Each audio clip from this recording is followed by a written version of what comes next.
Bab 21. Kelakuan membuat malu diri sendiri. Claire meremas kontrak di tangannya, ujung jarinya memutih, dia membuka tutup pulpen, menandatangani namanya di ujung kertas, lalu meletakkan kembali kontraknya, bangkit dan berjalan ke arahnya perlahan.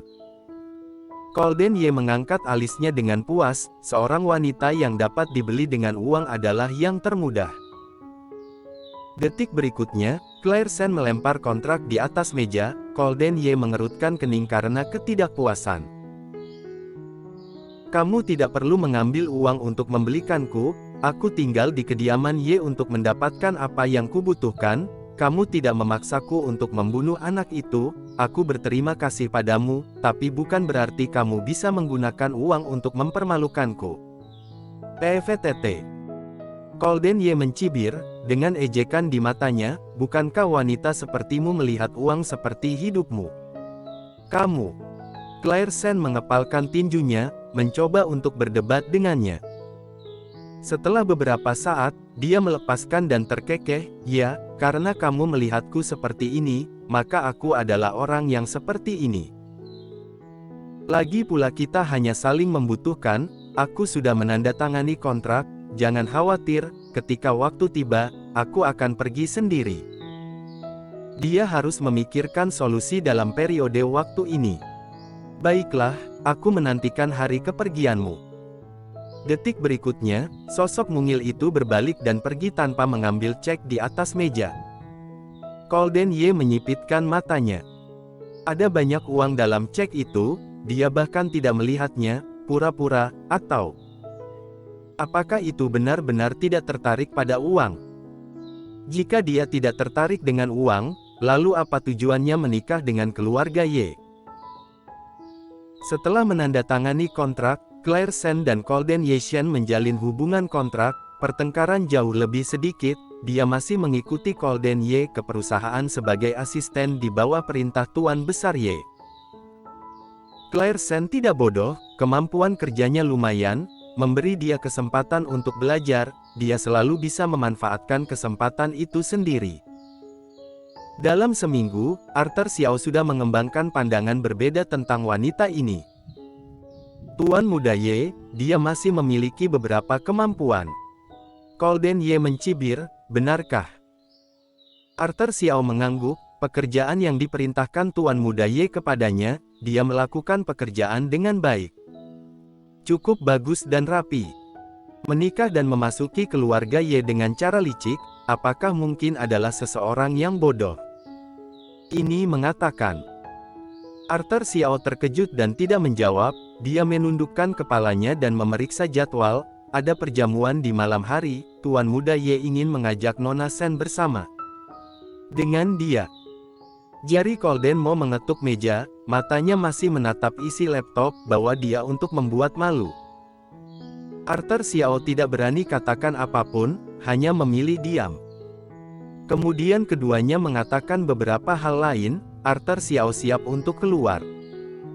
Colden Ye tiba-tiba berkata, panggil Claire masuk. Oh.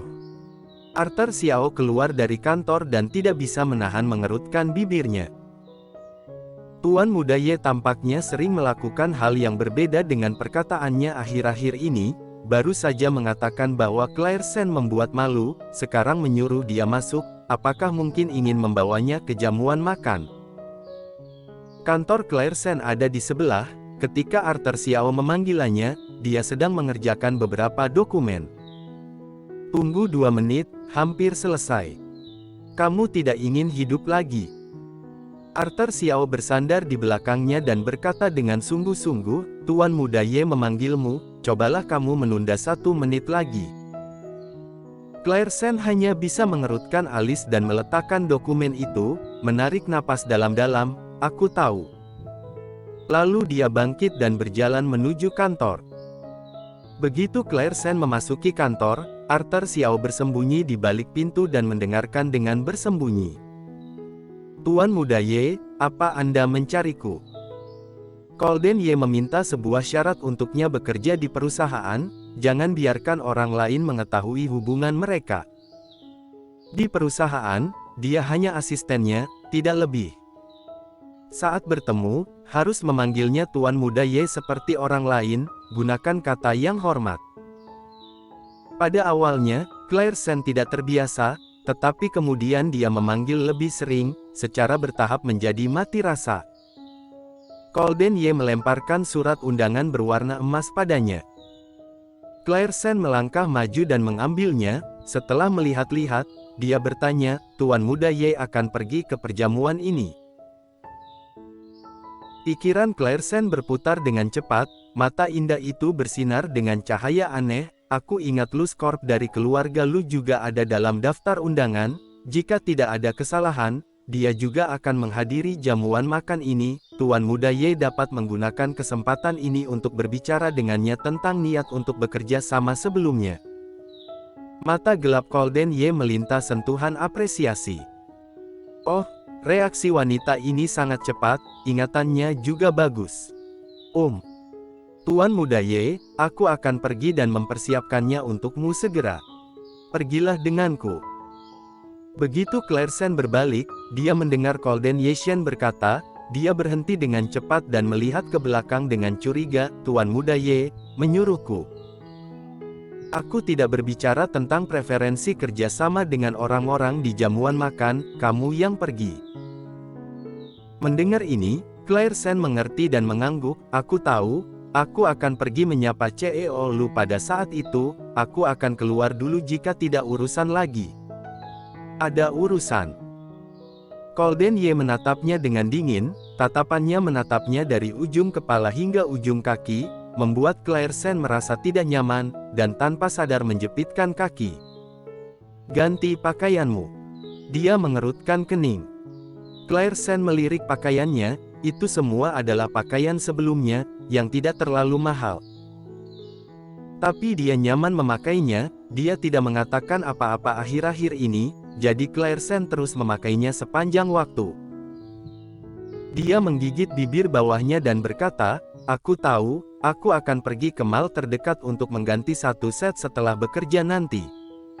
Arthur Xiao berdiri di luar pintu sambil mendengarkan. Arthur Xiao menggigil tajam.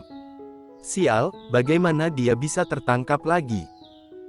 2 kali mendengarkan, ditemukan 2 kali, Arthur Xiao bersumpah tidak akan mendengarkan lagi. Arthur Xiao tidak berani berlama-lama, berjalan masuk. Tuan Muda Ye. Golden Ye Shen menatapnya dengan dingin. Arthur Xiao menerima informasi di matanya. Setelah beberapa saat, dia dengan ragu-ragu bertanya, Tuan Muda Ye, maka aku akan mengajak Nona Sen untuk memilih gaun untuk perjamuan malam ini. Benar saja, tebakannya benar. Arthur Xiao menghela nafas lega, kalau begitu aku akan pergi dan bersiap. Setengah jam kemudian, mereka bertiga muncul di mall bersama. Claire Sen mengikuti Golden Ye mereka memasuki toko kelas atas. Toko tersebut didekorasi dengan sangat mewah, juga memainkan musik yang merdu.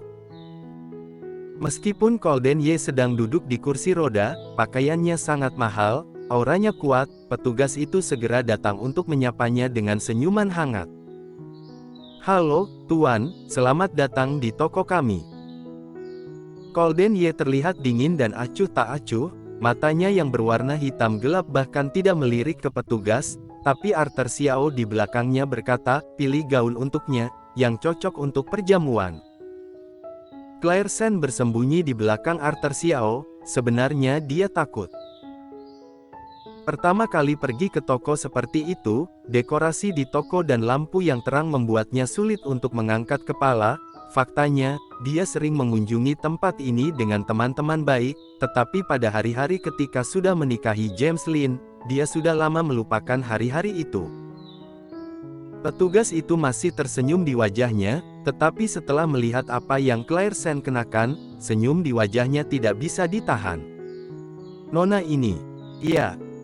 Arthur Xiao mengangguk dan berkata dengan sungguh-sungguh, pilih yang baik untuknya, jangan membuat kesalahan.